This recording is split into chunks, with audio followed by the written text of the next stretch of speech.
Bismillahirrahmanirrahim. Innal hamdalillah nahmaduhu wa nasta'inuhu wa nastaghfiruh wa na'udzu billahi min shururi anfusina wa min sayyiati a'malina may yahdihillahu fala mudilla lahu wa may yudlil fala hadiya lahu. Asyhadu an la ilaha illallah wahdahu la syarika lah wa asyhadu anna Muhammadan abduhu wa rasuluh sallallahu alaihi wa ala alihi wa sahbihi wa man ittaba'a hudahu ila yaumiddin.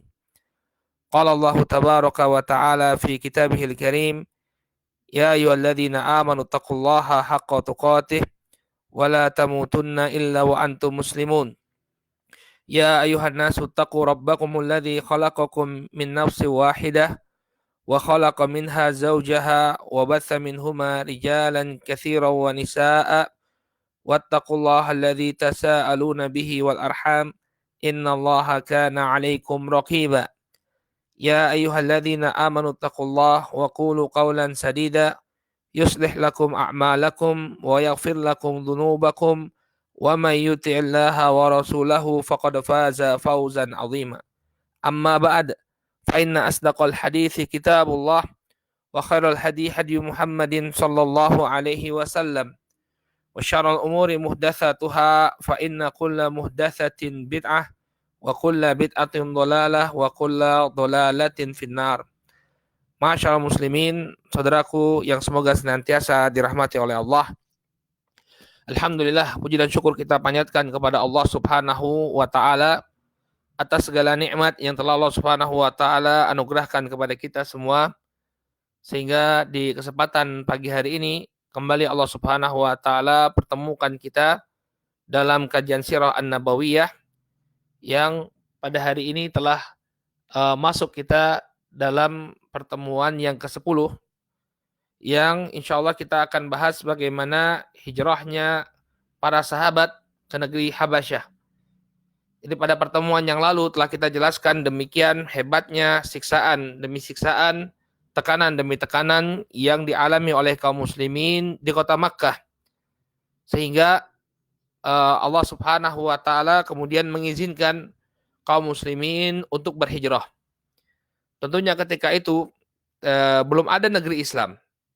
Ya, dakwah ketika itu belum sampai ke Yathrib atau ke kota Madinah.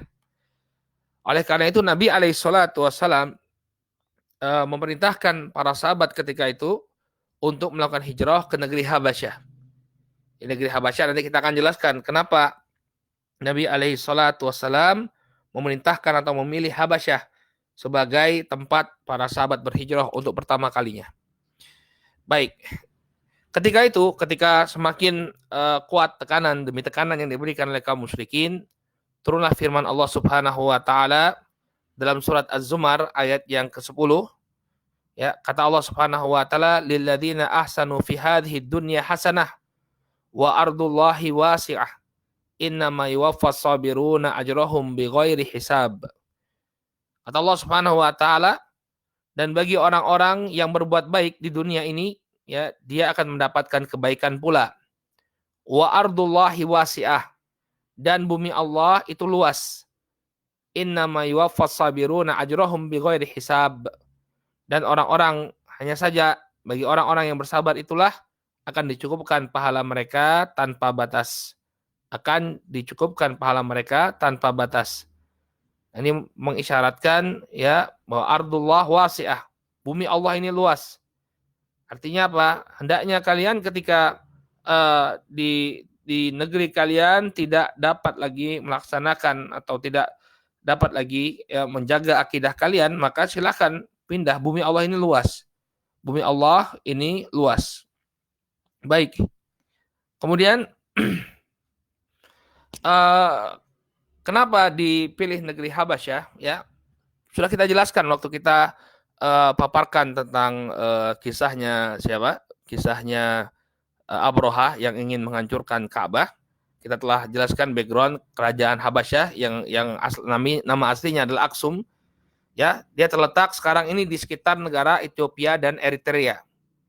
Ya, dahulu Ethiopia dan Eritrea ini satu negara ya. Bahkan sebagian Sudan bagian selatan ini juga termasuk ke dalam wilayahnya negeri Habasyah. Dan ketika itu ya negeri Habasyah ini dia beragama, penduduknya beragama Nasrani. Ya, kalau bahasa kita sekarang apa? Kristen Ortodoks. Kristen Ortodoks. Dan dia dipimpin oleh seorang raja yang digelari ya dengan An-Najasyi. Kalau dalam istilah barat Negus. Negus kalau dalam bahasa Arab An-Najasyi. An-Najasyi ya. Sebagaimana gelar raja-raja ya. Jadi raja Persia itu digelari dengan Kisra, kemudian raja Romawi dengan Kaisar, maka raja Habasyah digelari dengan An-Najasyi atau Negus. Nah, ketika para sahabat berhijrah, ya, Najasyi yang memerintah itu bernama Ashamah bin Abjar. Ashamah bin Abjar. Nah, ada kisah tentang Ashamah ini, ya, disebutkan oleh Syekh Abdurrahman Rafat Basya dalam Suwar min Hayati Tabi'in, bahwa beliau ini adalah putra dari raja sebelumnya. Hanya saja bapaknya Ashamah, yakni Abjar ini hanya memiliki satu orang anak. Nah, menurut patriark, jadi patriark ini uskup-uskup ya. Kalau bahasa Kristen Ortodoks mereka disebut patriark. Kalau dalam bahasa Katolik uskup. Nah, zaman itu yang namanya uskup, namanya patriark ini besar sekali perannya dalam kerajaan. Ya, dalam kenegaraan mereka ini bisa ikut campur tangan. Ya, bisa ikut campur tangan. Waktu itu tentu belum zamannya sekuler ya. Yang namanya negara yaitu teokrasi ya. Negara-negara itu adalah negara teokrasi. Negara kerajaan tapi dia berbasis agama. Sehingga campur tangan para uskup ini ya, para pendeta-pendeta ini cukup banyak dalam kenegaraan. Nah, ketika itu para patriark ini uskup-uskup tadi, dia khawatir nanti kalau anaknya cuma satu, ya namanya raja satu, dia nggak punya saudara-saudara, nanti kekuatannya lemah. Ini analisanya mereka. Kalau raja cuma punya anak satu, dia nggak punya adik, nggak punya kakak. Ya, kalau anaknya ini jadi raja, dia nggak punya sekutu karena nggak punya saudara-saudara. Maka kata mereka, ya sudah kita kudeta saja. Ya akhirnya sang raja dibunuh, kemudian adiknya yang punya anak banyak diangkat jadi raja. Jadi suksesi kepemimpinannya itu menurut mereka akan lebih baik. Ya, kalau adik sang raja ini jadi raja, kemudian dia mati, anaknya banyak. Ya, ketika naik salah seorang di antara anaknya menjadi raja, maka dia punya adik-adik yang akan ikut menjaga negara. Ya, jadi kekuatannya kuat. Ini menurut mereka, padahal belum tentu juga ya. Ya kalau dia punya saudara bisa jadi kita sering dapati dalam kehidupan kerajaan-kerajaan itu adik dan kakak saling berebut kekuasaan justru ya. Kalau dia nggak punya saudara malah aman. Tapi kalau dia punya saudara ya akan menimbulkan konflik. Ya akan menimbulkan konflik. Nah, kemudian ketika rajanya dibunuh, Raja Abjar itu dibunuh, ya Ashamah ini ingin dibunuh juga oleh mereka. Kenapa? Karena khawatir. Ini jahatnya para pendeta ketika itu. Dia khawatir, kenapa? Mereka khawatir nanti kalau dia tidak dibunuh, dia akan balas dendam. Maka mereka pun ingin membunuh Ashamah, tapi pamannya masih melindungi. Pamannya yang jadi raja, ini masih melindungi. Kemudian Ashamah diasingkan saja. Jadi tidak jadi dibunuh. Nah, ketika Ashamah diasingkan, terjadi gempa bumi di negeri Habasyah. Jadi terjadi bencana. Nah, kemudian pamannya yang jadi raja tadi meninggal, ya, tertimpa tiang istana. Maka orang-orang mengatakan, wah ini akibat pelakuan kita. Ya, karena kita tadi sudah mengkudeta Raja Abjar, raja yang sah, bahkan kita ingin membunuh putranya pula, tapi kita asingkan. Maka inilah akibatnya. Mereka pun takut, kemudian Ashamah kemudian diminta kembali ke tampuk kepemimpinannya, jadi raja kembali dia. Ya, yang namanya rezeki nggak lari kemana kata orang ya. Ya, walaupun sebelumnya sudah terjadi konflik demi konflik, akhirnya Ashamah pun menjadi raja kembali. Ini bisa antum baca dalam Suwar min Hayati Tabi'in karya Abdurrahman Rafat Basya. Nah, ini ke background-nya ya. Background sudah kita jelaskan kemarin ya waktu berkisah tentang Abroha bahwa agama Habasyah ini negara yang religius lah, negeri yang religius. tapi apa religius Nasrani ya, Kristen Ortodoks, Kristen Ortodoks. Dan perlu antum ketahui sekarang Ethiopia itu presidennya Muslim ya, presidennya Muslim. Jadi Muslim itu punya kekuatan sampai dia bisa menempatkan orang di pemerintahan jadi apa? Jadi presiden.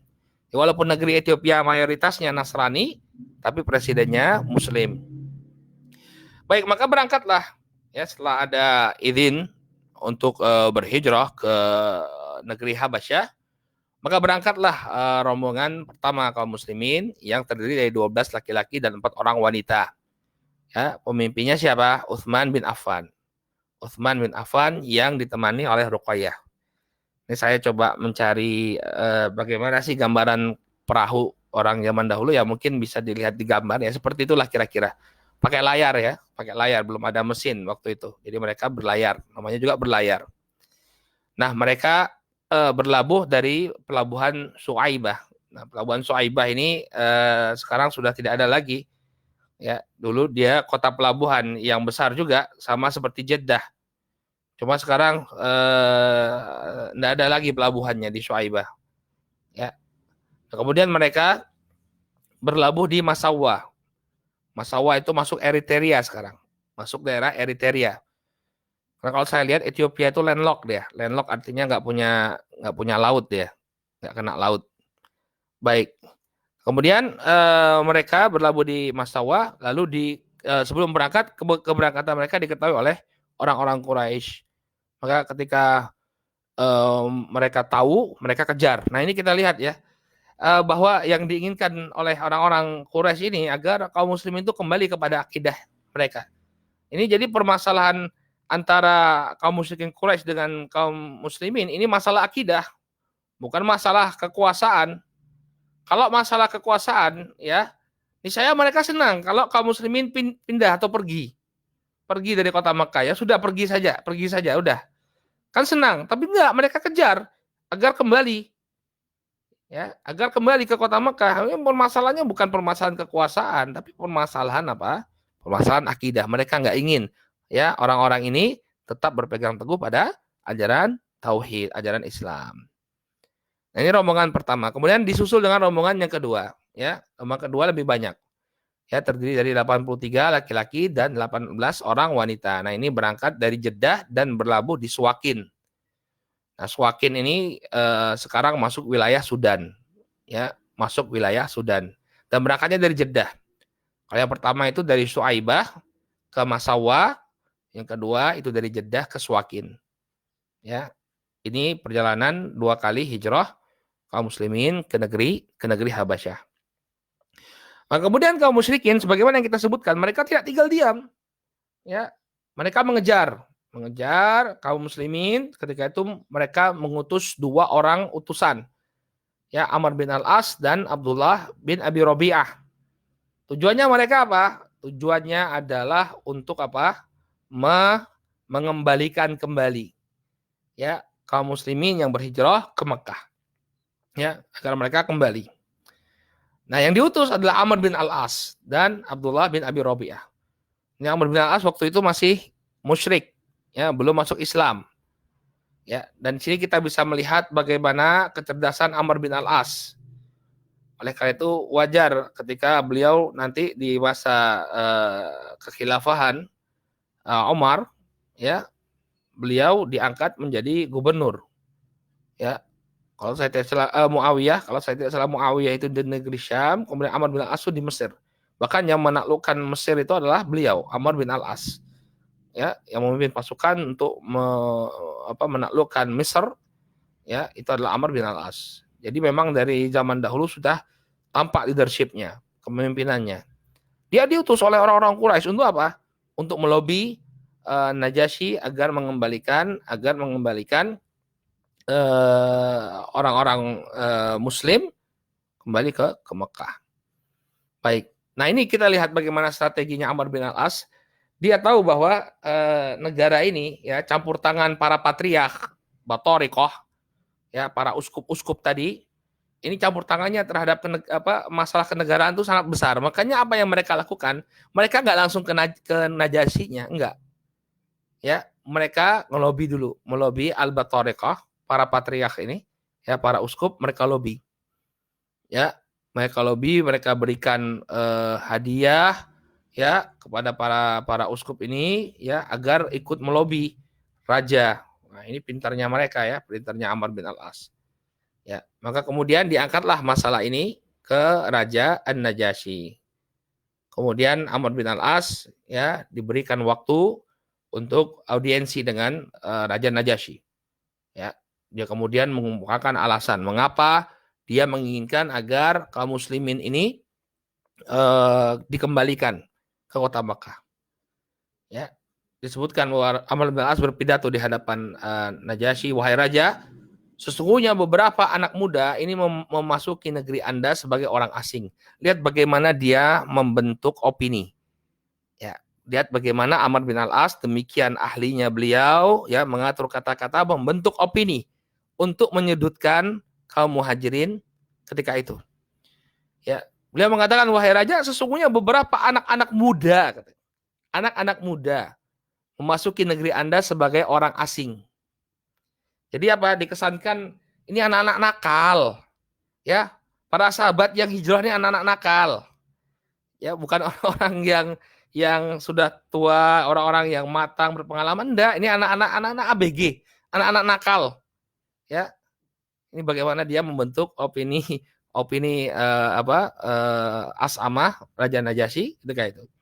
Dan mereka memasuki negeri Anda sebagai orang asing, bukan penduduk Habasyah mereka ini, ya. Ngapain Anda mikirin? Ya, mereka orang asing ini. Kemudian, ini di pintarnya Amr bin As, mereka meninggalkan agama kaum mereka, tapi juga tidak menganut agamamu. Bahkan mereka membawa agama baru yang tidak kau ketahui dan tidak kami ketahui, demikian juga tidak engkau ketahui. Nah, ini dia mengesankan bahwa orang ini bawa ajaran baru, ya. Dia nggak menganut ajaran leluhur mereka. Ya, ajaran leluhur mereka tinggalkan, tapi juga bukan menganut agamamu, wahai Najasyi. Ya, mereka ini bukan orang-orang Nasrani. Ngapain kau urusin? Mereka ini adalah orang-orang yang meninggalkan agama leluhur mereka dan memeluk agama baru yang bukan agamamu. Ya, lihat bagaimana dia strateginya Amr bin Al-As untuk apa? Untuk menggiring opini agar Najasyi memiliki persepsi negatif terhadap kaum muslimin. Ya. Kemudian kami di sini, kata Amr bin Al-As, kami di sini adalah utusan kepadamu. Di antara orang yang mengutus kami itu adalah pemuka kaum mereka, ya, dari nenek moyang mereka, kemudian paman-paman serta suku-suku mereka. Wah, jadi dia Amr bin Al-As menempatkan dirinya sebagai apa?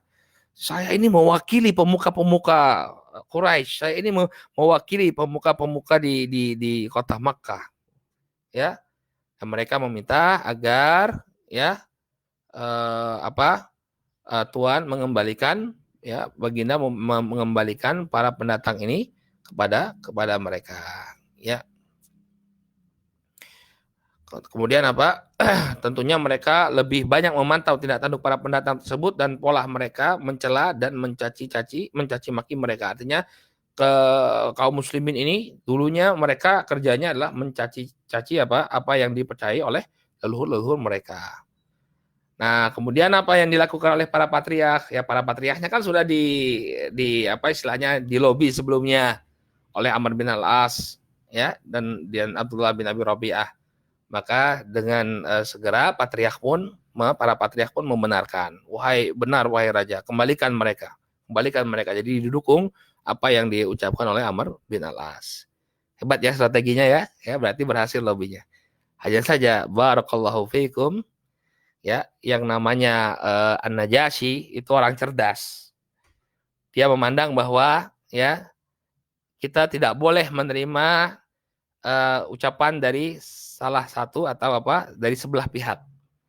Ya, kalau ingin menjadi hakim, Anda harus Anda harus memperhatikan pendapat kedua belah pihak. Nggak bisa ngambil dari satu pihak saja. Ini cerdasnya apa? Najasyi, ya, Najasyi. Beliau tidak ingin kemudian langsung menghukumi, tapi harus apa? Dua-duanya harus dihadapkan. Benar nggak nih apa yang diucapkan oleh Amr bin Al-As? Ini orang cerdas namanya. Ya, makanya seringkali kita kalau menghadapi suatu permasalahan, terutama nih konflik-konflik rumah tangga, ya, itu tidak bisa dari satu sisi saja, barakallahu fiik. Harus kedua belah pihak dihadapkan. Misalnya ada kedua belah pihak, ada konflik, kemudian yang bertanya cuma satu belah pihak. Ini tidak akan menyelesaikan permasalahan, tapi harus dibawa dua-duanya. Ya, kedua belah pihak harus dihadapkan, kemudian apa tuduhanmu, apa tuduhanmu, apa bantahannya, sehingga bisa terurai permasalahan. Bukan dari sebelah pihak saja. Ini cerdasnya An-Najasyi. Maka beliau pun ya mengundang kaum muslimin untuk ikut hadir di istana. Nah, maka kemudian kaum muslimin bermusyawarah. Wah, kita dipanggil raja ini ya. Kalau kita ditanya-tanya gimana? Ya, apa yang harus kita jawab? Jadi mereka bermusyawarah ini, apa yang harus kita jawab kalau memang ditanya. Karena kan ada satu hal yang sangat esensial, perbedaan antara kita dengan agama Nasrani, ya ini permasalahan apa? Nabi Isa. Nabi Isa itu ya apakah dia Tuhan, anak Tuhan atau seorang nabi? Ini kan yang menjadi apa? Perbedaan yang esensial antara kita dengan orang-orang Kristen, dengan orang-orang Nasrani. Mereka menganggap Isa itu Tuhan, atau mereka menganggap Yesus itu Tuhan, atau Yesus itu anak Tuhan. Ini kan permasalahan mereka. Ya, kalau kita enggak, ya Nabi Isa adalah nabi, manusia biasa, bukan anak Tuhan. Nah, mereka mulai kaum muslimin bermusyawarah. Ini bagaimana? Bagaimana kalau kita ditanya tentang agama kita?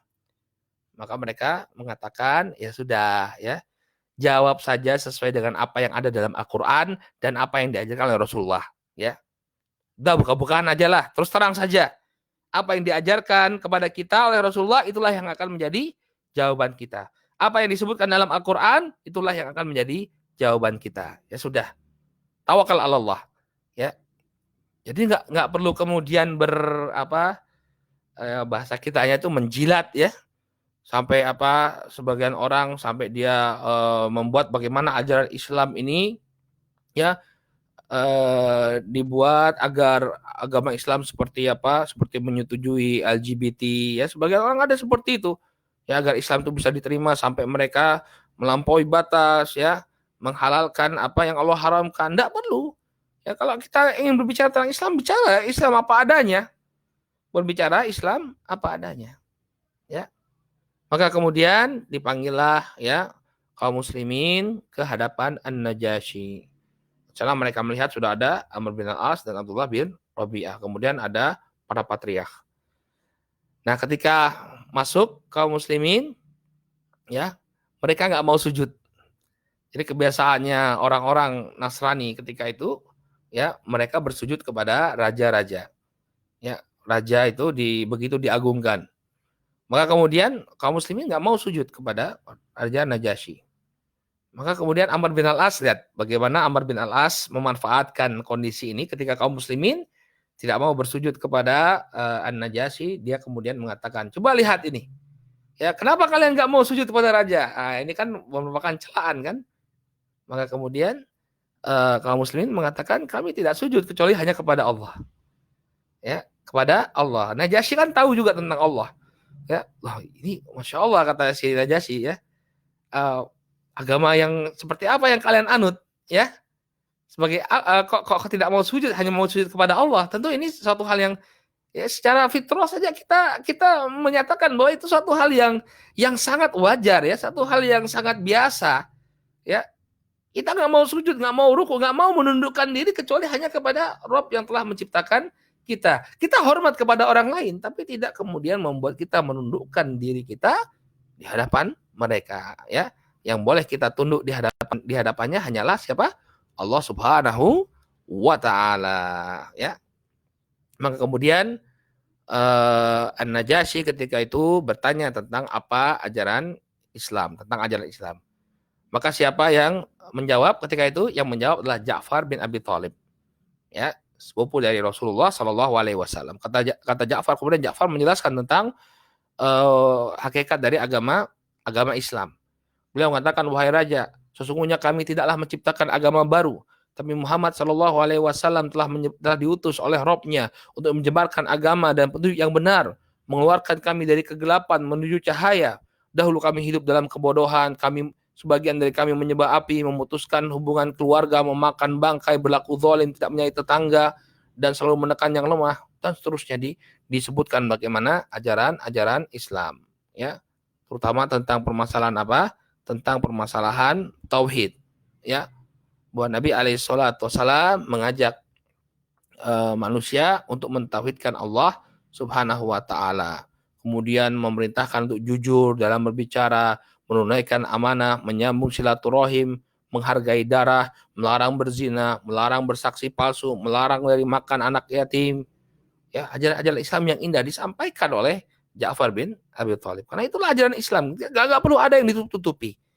Ya, ajaran Islam tauhid, meninggalkan segala peribadahan kepada selain Allah, kemudian melakukan kebaikan apa yang bisa kita lakukan, ya, kemudian apa? Meninggalkan segala macam keburukan, ya, zina, saksi palsu, makan harta anak yatim. Ini sebenarnya nilai-nilai yang universal, ya, yang bisa diterima oleh orang banyak. Makanya barakallahu fikum, kalau ngomong sama orang kafir tentang ajaran agama kita, ngomong apa adanya aja, ya, ngomong apa adanya saja, ya, bahwa asal Islam itu caranya tauhid, nggak boleh beribadah kepada selain Allah.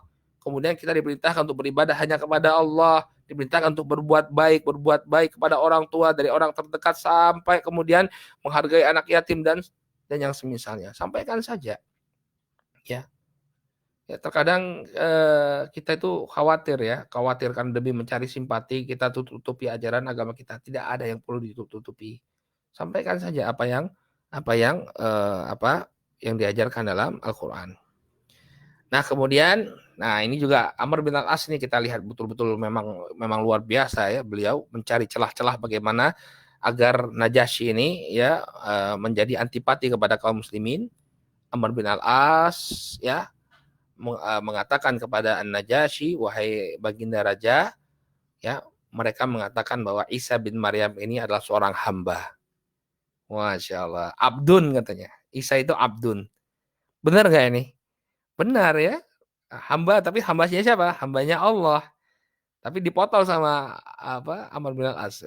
Isa itu hamba. Waduh, tentu orang Nasrani kalau dengar bahwa Nabi Isa atau Yesus kata mereka ini seorang hamba, tentu mereka akan tersinggung. Tapi ini kita lihat kematangan Najasyi, ya, rahimahullahu taala. Beliau tidak langsung mengambil mentah-mentah apa yang diucapkan oleh Amr bin Al-As. Ya, beliau bertanya kepada Ja'far. Baik, bagaimana pendapat kalian tentang Isa bin Maryam? Wah, ya. Mulailah tadi kan sudah sepakat mereka. Jadi kaum muslimin sudah sepakat, kita tidaklah menjawab pertanyaan An-Najasyi kecuali dengan apa yang ada dalam Al-Qur'an. Maka kemudian Ja'far membacakan firman Allah Subhanahu wa taala dalam surat Maryam. Ya, a'udzubillahi minasyaitonirrajim. Wadhkur fil kitabi Maryam idzin tabadat min ahliha makanan syarqiyya fatakhadhat min dunihim hijaban fa arsalna ilaiha ruhana fatamatsala laha basharan sawiyya qalat inni a'udzu birrahmani minka in kunta taqiyya qala innama ana rasulu rabbik li ahaba laki gulaman zakiyya qalat anna yakunu li gulamun falam yamsasni basharun walam aku baghiya qala kadzalika qala rabbuki huwa alayya hayyin falinaj'alahu ayatan linnas wa rahmatan minna wa kana amron maqdiya. Ya. Dan ceritakanlah kisah Maryam dalam Al-Qur'an, yaitu ketika dia menjauhkan diri dari keluarganya ke suatu tempat di sebelah timur, kemudian dia membuat tabir yang melindunginya dari mereka. Lalu kami mengutus ruh kami kepada mereka, maka dia menjelma di hadapan Maryam dalam bentuk manusia yang sempurna. Kemudian Maryam berkata, sesungguhnya aku berlindung kepada Rabb yang Maha Pemurah jika orang yang bertakwa. Maka kemudian malaikat itu mengatakan, sesungguhnya aku ini adalah utusan Rabbmu untuk menganugerahkan kepadamu seorang laki-laki yang suci, seorang anak laki-laki yang suci. Kemudian Maryam mengatakan, bagaimana mungkin, ya, aku mendapatkan anak laki-laki sedangkan tidak ada seorang manusia pun yang menyentuhku dan aku pun bukanlah seorang wanita pezina. Kemudian Jibril alaihissalam mengatakan, demikianlah Rabbmu mengatakan bahwa yang demikian adalah mudah bagiku dan kami akan menjadikannya sebagai tanda bagi manusia dan sebagai rahmat dari kami, dan hal yang demikian adalah perkara yang telah diputuskan. Ya, jadi beliau membacakan ayat Al-Qur'an. Maka kemudian ya apa yang terjadi, hadirin yang dimuliakan oleh Allah Subhanahu wa taala, ya An-Najasyi ya menangis terharu mendengarnya. Demikian juga para patriark ya. Kemudian dia mengatakan kepada utusan Quraisy, kepada Amr bin Al-As dan juga Abdullah bin Abi Rabi'ah ya. Dia mengatakan bahwa apa yang dibacakan oleh mereka ini sama dengan apa yang dibawa oleh Isa alaihissalam. Sumbernya sama. Sumbernya sama. Jadi apa yang dibacakan oleh Ja'far ini sama dengan apa yang mereka dapati dari kitab suci mereka. Maka kata siapa? Kata An-Najasyi, ya sudah sumbernya kami ini sama katanya. Sumbernya kami sama. Maka demi Allah kata An-Najasyi, saya tidak akan menyerahkan mereka sama sekali. Selama saya masih hidup, saya tidak akan menyerahkan ya kaum muslimin ini kepada kalian. Ya, kemudian apa? An-Najasyi memerintahkan itu hadiah-hadiah yang dibawa oleh Amr bin Al-As untuk bahasa kita menyogok ya, meriswah untuk Najasyi ya, ini semua di apa namanya? Kembalikan kembali kepada mereka, dikembalikan kembali kepada mereka ya. Dan kaum muslimin pun kemudian tinggal dengan aman di negeri Habasyah. Ya, inilah kisah bagaimana hijrahnya para sahabat Rasul Shallallahu Alaihi Wasallam ke negeri Habasyah dan bagaimana dialog yang terjadi antara An-Najasyi dengan kaum muslimin. Maka kemudian tinggallah kaum muslimin dengan aman di negeri Habasyah. Namun disebutkan oleh sebagian ulama, ini saya juga sepertinya ada khilaf juga di kalangan para ulama. Disebutkan dalam sebagian riwayat bahwa Abdullah bin Jahash ini murtad. Ada seorang sahabat yang ikut hijrah kemudian murtad, ya Abdullah bin Jahash. Cuma pernah terlintas, cuma saya belum meneliti. Ada yang mengatakan bahwa riwayatnya tidak sahih. Al-Muhim, Abdullah bin Jahash ini punya seorang istri, Ummu Habibah bin Abi Sufyan, ya, yang nanti dilamar oleh Rasulullah SAW melalui An-Najasyi. Ya, nah Najasyi sendiri ya ini meninggal dalam keadaan Muslim ya. Makanya Nabi SAW memerintahkan ketika terdengar kabar sebelum Fatu Makkah, terdengar kabar bahwa An-Najasyi itu wafat, ya Rasul SAW memanggil para sahabat untuk melakukan sholat gaib. Jadi sholat gaib untuk Najasyi. Berarti apa? Dia seorang Muslim. Ya, jadi dia seorang Muslim di sisi Nabi Alaihissalam. Baik. Kemudian masyaallah ikhwah hafizakumullah, kaum muslimin sempat tinggal beberapa waktu di negeri Habasyah. Cuma sebagian di antara mereka ada yang kembali. Ya, ada yang kembali ke kota Makkah. Jadi terbagi dua ya, kaum muslimin ketika itu terbagi menjadi dua. Ada yang tinggal di negeri Habasyah hanya selama beberapa bulan saja. Dan ada yang tinggal dalam waktu yang cukup lama, baru kembali bergabung dengan kaum muslimin ketika perang Khaybar, setelah perang Khaybar. Ya, jadi sebagian rombongan itu balik ke Mekah, sebagian lagi tetap tinggal di negeri Habasyah. Apa yang menyebabkan ada sebagian di antara mereka yang kembali ke kota Mekah? Ya, disebutkan dalam Sahih Al-Bukhari secara ringkas bahwa ada satu kejadian di Mekah. Ketika Nabi SAW membaca surat An-Najm.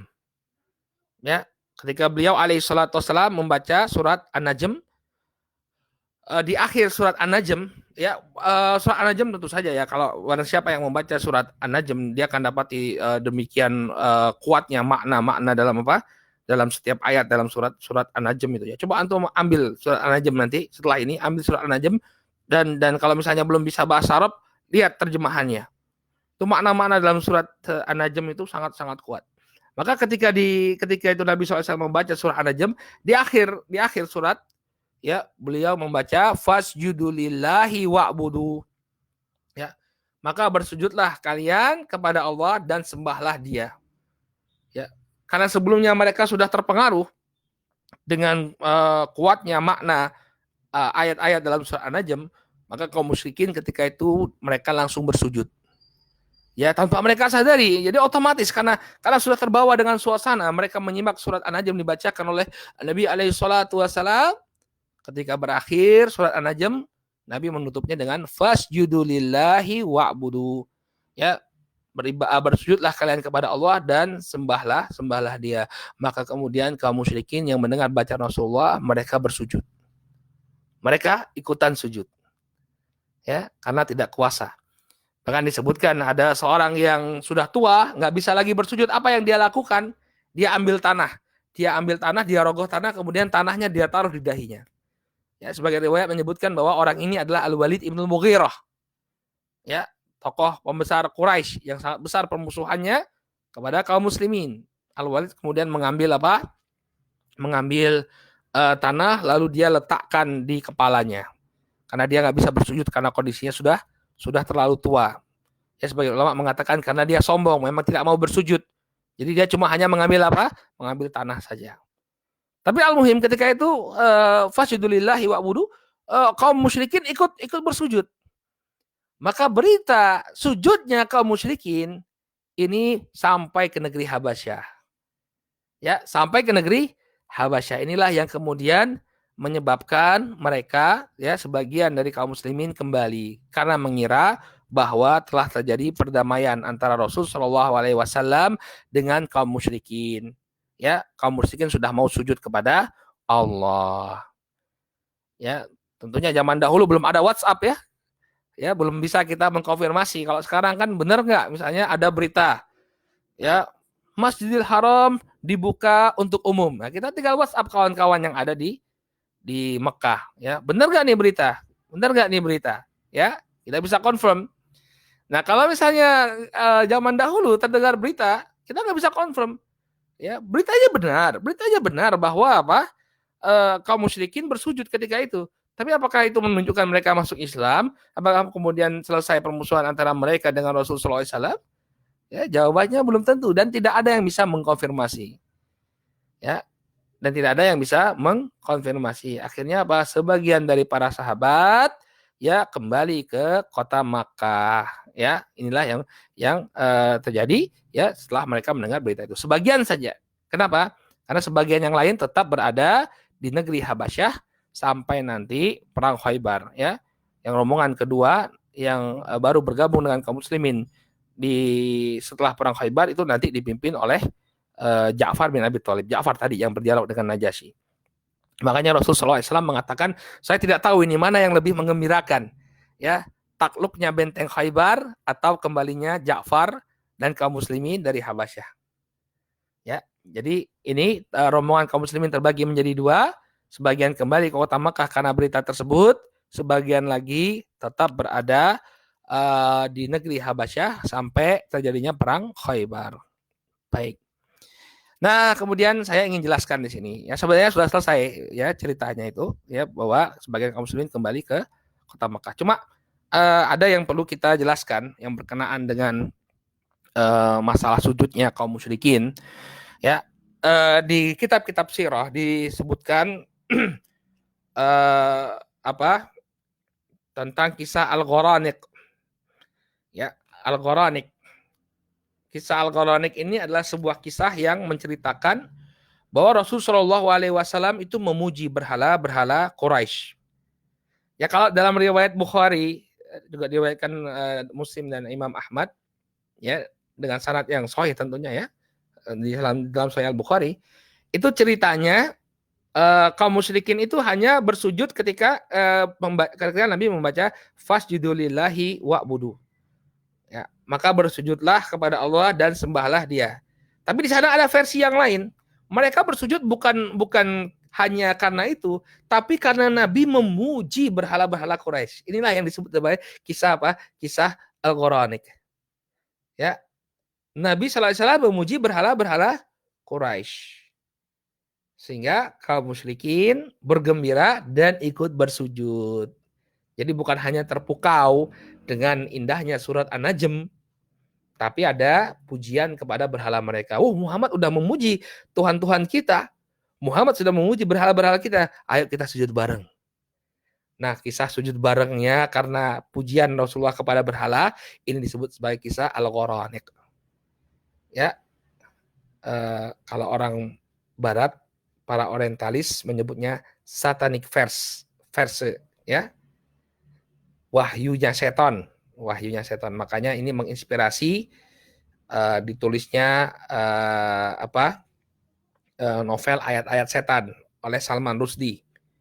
Salman Rushdie ini orang ateis, walaupun namanya Salman ya.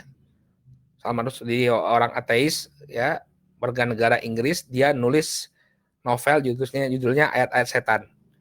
Ya, terinspirasi dari kisah Al-Gharanik ini. Ya. Nah, di kisah Al-Gharanik ini kita akan jelaskan karena ketika kita membaca kitab-kitab sirah akan muncul ya. Sekarang bagaimana pembahasan para ulama tentang kisah Al-Gharanik ini? Ya, ya, ringkasan kisahnya ya, dalam antum bisa baca dengan lebih lengkap dalam Tafsir Ibnu Katsir. Ini kita cuma meringkas saja. Ya, disebutkan dalam kisah Al-Gharanik tadi bahwa Rasul Shallallahu Alaihi Wasallam lisannya membaca dalam sholatnya membaca tilkal ghorani kul ala wa inna syafa'atahunna laturtaja, ya, atau laturtaja. Kalau saya laturtaja ini mungkin kurang satu huruf ya, laturtaja. Ya, ketika membaca afara'aitumul lata wal uzza wal manata tsalitsatal ukhra, ya, tidakkah kalian memperhatikan kemudian disebutkan berhala Quraisy ya, Lata, Uzza dan Manat. Kemudian masuk ada Nabi SAW membaca tilkal ghorani kul ala. Ya, itulah 3 berhala yang paling utama, paling tinggi. Ya, wa inna syafa'atahunna la turtaja. Sesungguhnya syafaat ketiganya itu sangat dinantikan. Wah, kaget orang-orang Quraisy. Gimana ini Muhammad memuji berhala kita? Inilah berhala yang paling utama. Syafaat ketiganya dinantikan. Maka mereka senang. Mereka menunggu Nabi sampai selesai. Ketika akhir surat tadi, ya, perintah wasjudu lillahi wa'budu, mereka ikut bersujud. Ya, kenapa? Karena Nabi alaihi salatu wassalam ya telah memuji berhala-berhala mereka. Maka mereka senang. Ketika Nabi memerintahkan ya wa'budu lillahi fasjudu, dia ikut-ikutan, mereka ikut-ikutan bersujud. Nah, permasalahannya, ini ringkasan kisahnya. Kita nggak bicara benar autentik atau tidak, tapi ini ringkasan kisahnya Al-Gharanik. Ya. Permasalahannya di sini apa? Nabi itu bisa dimasuki oleh setan. Membaca apa? Membacakan ayat-ayat yang dibisikkan oleh setan. Ini permasalahannya. Ya. Maka para ulama sudah memiliki pembahasan ya. Di antara para ulama ada yang mensahihkan kisah ini. Kalau kita lihat dari kalamnya Al-Hafidz Ibnu Hajar dalam Fathul Bari, ya, beliau berpendapat bahwa hadis ini banyak jalannya. Beliau mengatakan wa kathratu turuq tadullu ala anna liriwayati aslan. Banyaknya jalur periwayatan kisah ini menunjukkan bahwa kisah ini memiliki asal. Ya, jadi ada indikasi dari Al-Hafidz bahwa beliau mensahihkan kisah ini. Ya, karena banyaknya jalannya, walaupun jalan-jalannya lemah ya. Ya. Nah, Siddiq Hasan Khan ya mengatakan bahwa ini batil ya. Tapi kenapa? Karena walaupun jalannya itu banyak kisah Gharanik ini, namun jalur sanadnya itu tidak lepas dari kritikan. Ya. Jadi walaupun jalannya itu banyak, tapi setiap jalannya itu jalan yang lemah atau jalan yang sama sekali tidak bisa saling menguatkan. Maka kata Siddiq Hasan Khan, ya, riwayatnya tidak benar. Riwayat tentang Gharanik ini tidak benar. Ya, kemudian juga ada beberapa alasan yang dikemukakan oleh para ulama kenapa tidak benar. Ya, yang pertama kata di dalam Al-Qur'an Allah sudah mengatakan wa mayantiqu anil hawa. Ya, Nabi ini tidak mungkin mengatakan dengan hawa nafsunya. In huwa illa wahyun yuha. Yang dia katakan itu hanyalah wahyu. Ya. Demikian juga Allah mengatakan walaula an sabbatnak, ya, laqad kita, ya, tarkanu ilaihim syai'an qalilan. Kalau kami tidak memperkuat hatimu wahai Muhammad, pasti kamu akan condong kepada mereka sedikit demi sedikit. Ya. Kemudian Allah Subhanahu wa taala juga mengatakan, "Walau taqawwala 'alaina ba'dal aqawil la akhadna minhu bil yamin, tsumma laqata'nahu minhul watin." Kalau Muhammad itu mengadakan ucapan-ucapannya sendiri atas nama kami, maka kami akan pegang dia tangan kanannya, kemudian kami potong urat tali jantungnya. Sehingga nggak mungkin Nabi SAW itu berbicara sesuatu yang bukan dari Allah Subhanahu Wa Taala. Ya. Nah, kemudian kritik dari sisi sanad dikumpulkan oleh Syekh Al-Albani rahimahullah. Tentunya ini permasalahan berkaitan dengan sanad hadis ya. Antum bisa baca dalam kitab Nasbul Majanik li Nifsi Qissatil Gharanik. Karya Syekh Al-Albani rahimahullah. Di sana beliau sebutkan kalam-kalamnya para ulama tentang batinnya kisah ini. Ya, kata Al-Bazzar, hadal hadits la na'lamuhu ya yurwa ani Nabi sallallahu alaihi wasallam bi isnadin muttasil. Al-Imam Al-Bazzar mengatakan ya hadis ini saya tidak mengetahui, kami tidak mengetahui ada riwayatnya yang sampai kepada Rasul sallallahu alaihi wasallam dengan sanad yang tersambung. Kemudian Al-Imam Al-Baihaqi mengatakan hadhil qissah ghairu thabitah min jihatin naql. Kisah Gharanik ini tidaklah sabitah, artinya tidaklah ditetapkan dari penukilannya. Ya, dari sisi penukilan tidak sabit. Kemudian bahkan Ibnu Khuzaimah mengatakan hada min wad'iz zanadiqah. Ya, kata Ibnu Khuzaimah keras sekali berbicara bahwa kisah Gharanik ini termasuk kebohongan yang diciptakan oleh zanadiqah, oleh orang-orang zindiq, oleh orang-orang munafik. Ya. Syekh Al-Albani sendiri mengatakan la yasih bal huwa batilun maudhu'. Tidak sahih. Kisah ini tidak sahih. Bahkan kisah ini merupakan kisah yang batil dan palsu. Ya, jadi para ulama ini nama-nama besar ya dari para ulama ini sudah menghukumi kisah ini dengan kebatilan. Al-Bazzar, kita lihat ada Al-Bazzar, Al-Baihaqi, kemudian Ibnu Khuzaimah, ini para imam-imam alul hadis. Ya. Kemudian dari sisi konten juga kita lihat ya bahwa tidak mungkin Rasul Shallallahu Alaihi Wasallam mengagung-agungkan berhala. Yang namanya mengagungkan berhala ini adalah apa? Adalah sebuah kekufuran. Kalau kita membenarkan kisah dalam kisah Gharanik tadi bahwa syaitan bisa kemudian membisikkan sesuatu kepada Rasul Shallallahu Alaihi Wasallam, maka syariat Islam bisa tertuduh. Ya, orang-orang bisa menuduh syariat Islam ini ada kemungkinannya di antara beberapa syariat Islam ini yang merupakan bisikan syaitan. Maka ini suatu hal yang sangat tidak mungkin. Naudzubillah. Ya. Kalau kita benarkan kisah ini, konsekuensinya apa? Oh, syaitan itu bisa membisikkan sesuatu kepada Rasulullah. Naudzubillah. Ya. Maka yang tepat dari kisah ini bahwa kisah ini adalah tidaklah benar, ya. Kata Allah Subhanahu wa taala, "Ya ayyuhar rasul, baligh ma unzila ilaika min rabbik wa illam taf'al fama balaghta risalatah." Wahai Rasul, sampaikanlah apa yang diturunkan kepadamu dari Rabbmu dan kamu tidak mengerjakan, apabila kamu tidak mengerjakan, maka engkau tidak menyampaikan amanat atau tidak menyampaikan risalah dari Allah Subhanahu wa taala. Jadi apa? Secara kalau kita terima ya, secara logika kalau kita terima kisah Gharanik ini, maka ada kemungkinan ya setan itu masuk kepada Nabi Shallallahu Alaihi Wasallam sehingga mengubah syariat. Ya. Nah, kesimpulan yang disebutkan oleh Syekh Siddiq Hasan Khan bahwa semua riwayat ya tidak ada yang bisa dijadikan hujjah.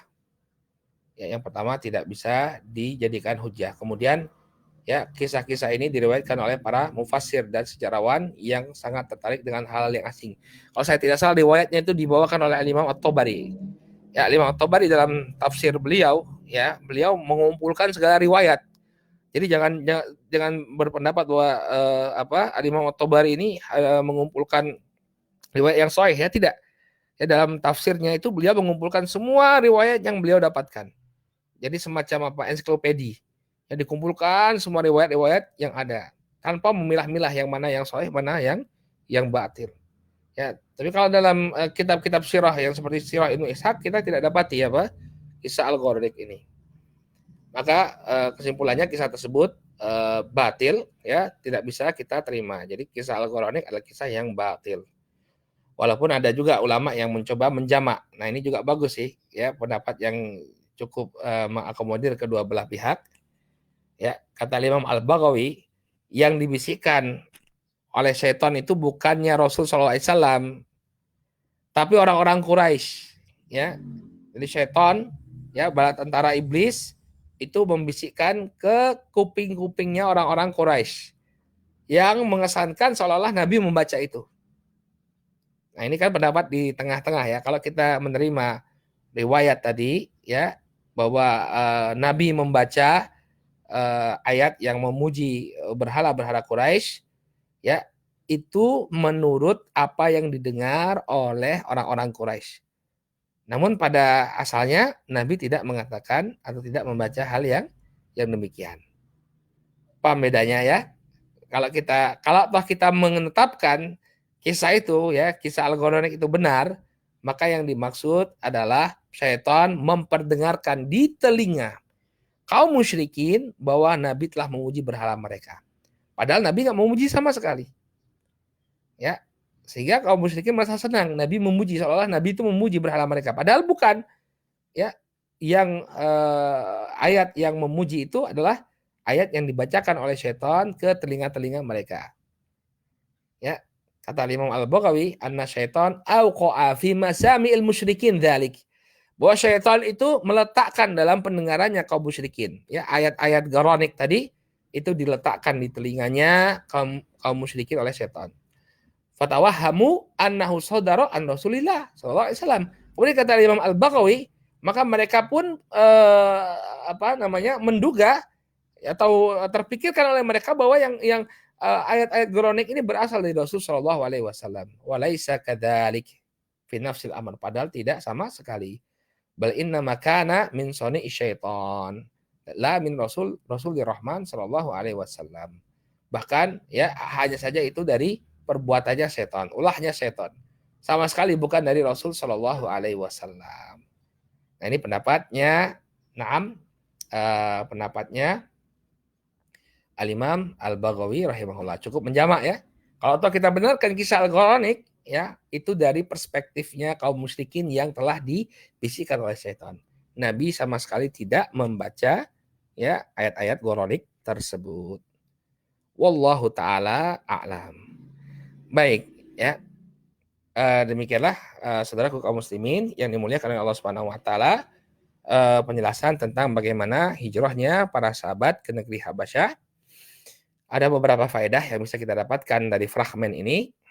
Yang pertama, bahwa menyelamatkan agama adalah prioritas kaum muslimin. Ya, jadi masalah agama ini nggak bisa ditawar-tawar. Barakallahu fikum. Masalah akidah nggak bisa ditawar-tawar. Ya, para sahabat itu meninggalkan kampung halaman mereka untuk menjaga akidah. Bagaimana caranya agar akidahnya tetap terjaga? Ya, karena kalau mereka tinggal di Makkah, ya ada kemungkinan mereka nggak bisa bebas. Ya, mereka ditekan, disiksa. Ya, jadi hijrah untuk menjaga agama itu justru ditekankan. Ya, bukan sebaliknya, sebagian orang ya mereka pindah ke negeri-negeri kafir untuk mendapatkan apa? Untuk mendapatkan kesenangan.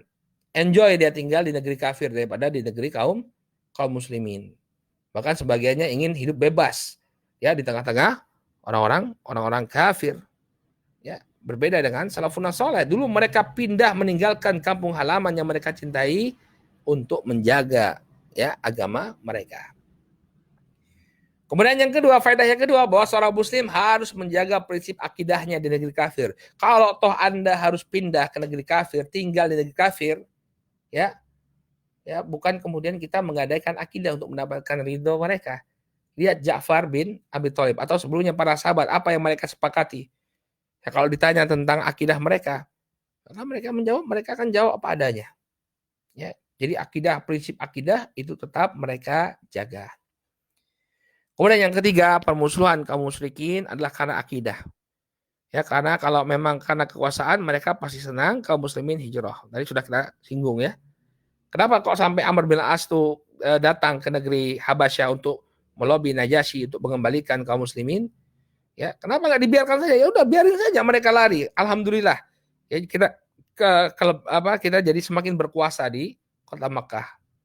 Tapi enggak, suruh balik lagi. Ya, karena tujuannya agar mereka ini kembali lagi kepada akidahnya kaum musyrikin. Kemudian yang keempat, pentingnya kembali kepada Al-Quran dan Sunnah dalam menghadapi permasalahan dakwah. Ya, seperti kata para sahabat, kita kembalikan saja sesuai dengan apa yang ada dalam Al-Quran dan apa yang telah diajarkan oleh Rasulullah Shallallahu Alaihi Wasallam kepada kita. Maka ternyata berkah ya, berkah. Setiap kali mengembalikan masalah dakwah kepada Al-Quran dan Sunnah, insya Allah dakwah kita menjadi berkah. Ya, tanpa harus berpikir ruwet-ruwet ya.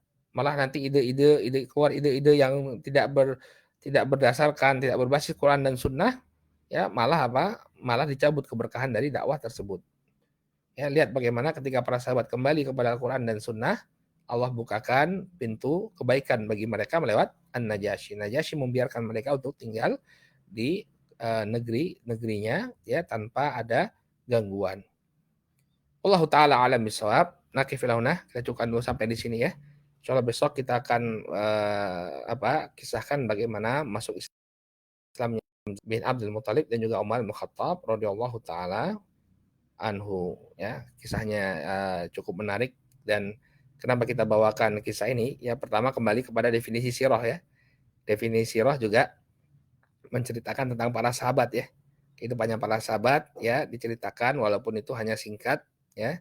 Kemudian juga ada pelajaran penting dari masuk Islamnya Hamzah dan Umar bin Khattab ini, dan besar juga pengaruhnya terhadap kaum muslimin. Maka insya Allah ini akan kita jelaskan pada pertemuan yang akan datang bismillah taala. Baik, nakifilahuna, kita cukupkan dulu sampai di sini. Mudah-mudahan bermanfaat bagi semuanya. Mari kita tutup dengan doa kafaratul majlis. Subhanakallahumma wa bihamdika asyhadu an la ilaha illa anta astaghfiruka wa atubu ilaik. Assalamualaikum warahmatullahi wabarakatuh.